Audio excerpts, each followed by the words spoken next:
All right, let's get into the meat of this thing. I got it powered up now. When you power it up, the fan runs for a little bit and then shuts off, and it makes somewhat of noise, so I just wanted to have that shut off so you can hear me better. So anyways, the power switch is on the back of the unit on this. I believe the previous generation had like a power button up here somewhere. I don't really remember for sure because it's been a while. So it's a little different. Now, obviously, this has the digital display. The case is kind of like squared off, a lot different than the previous one. But there's a lot more to this that's different besides just the look of it in the LCD display. Your hookups that you have your standard pin connector for foot pedals. I currently have the Bluetooth wireless on it, so that's what that is. You got your gas connector. I use the quick attach fitting, so it's easier to take on and off.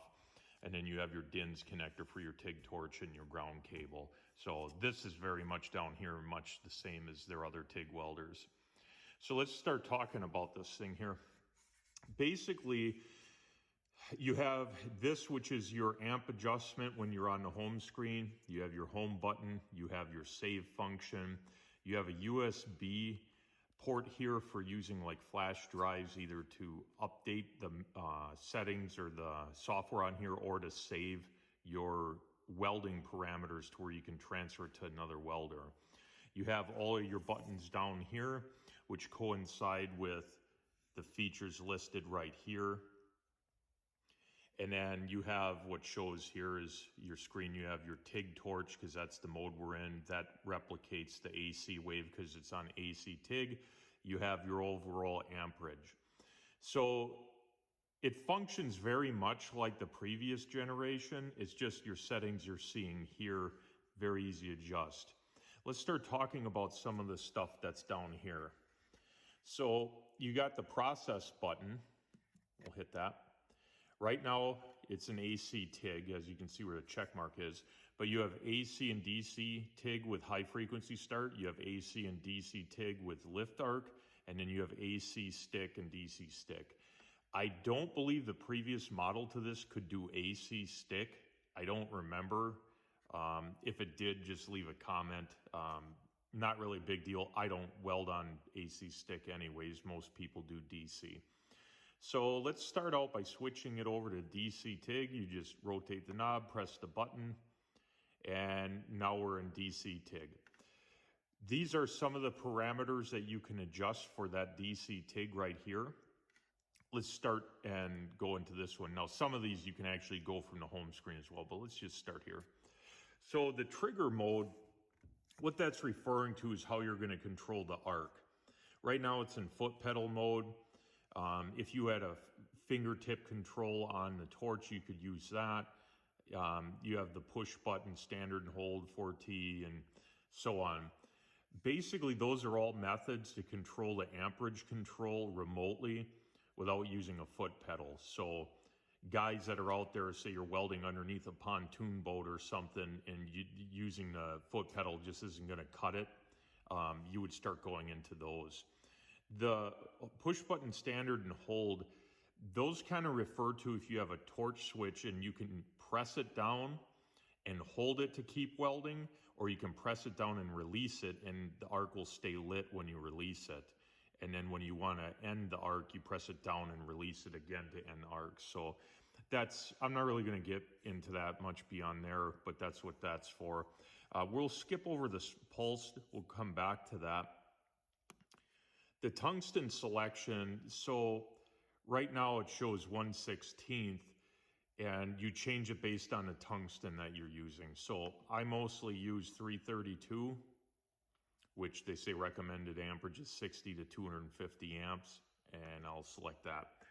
What this does is the arc starter in here, which doesn't use points, nor did the previous 210, it has settings based on what it believes that the arc start amperage and everything will be needed to have a really nice solid arc start.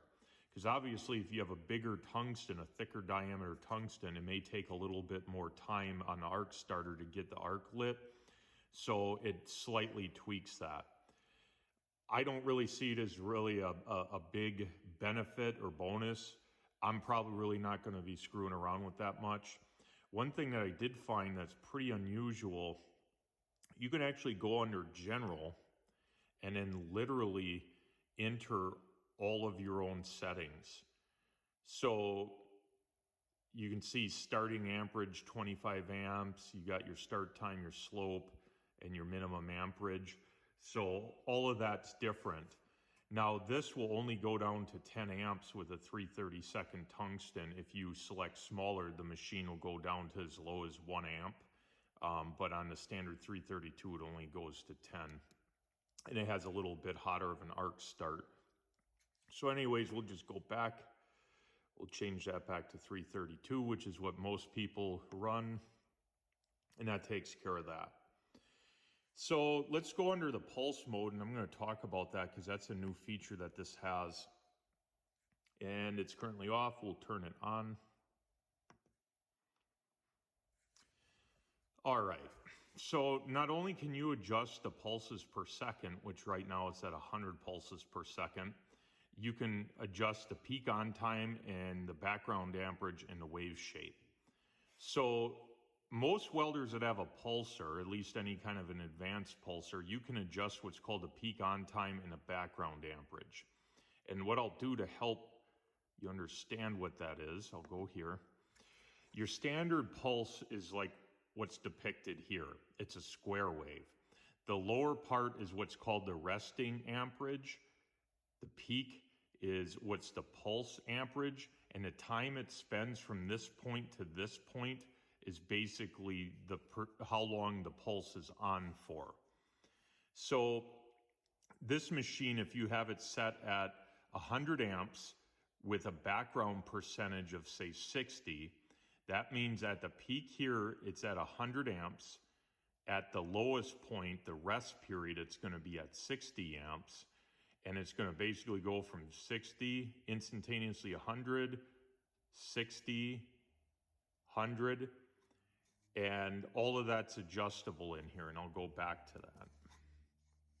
So you can see the peak on time, that's how long it stays at the higher, and then the background amperage is the percentage of your main amperage. So if it's 100 amps, 25% means it's 25 amps.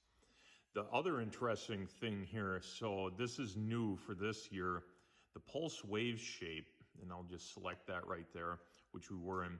You can actually adjust on, and this is DC, this is not AC, you can adjust the wave shape of the pulse.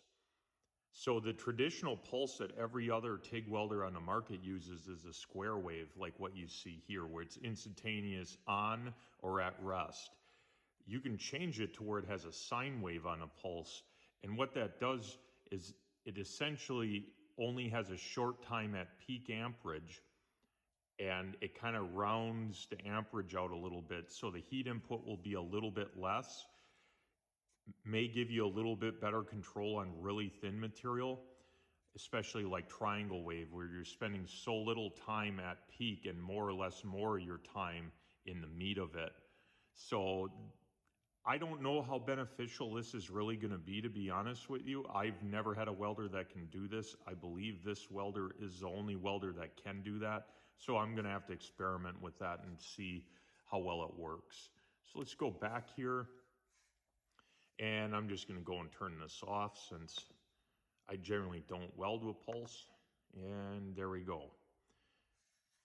And let's see, covered everything here. Let's go back to the home screen. One of the things that's nice is no matter where you are in the system, anytime you hit this home screen, this is what you go back to. So it's really easy to figure everything out. All right.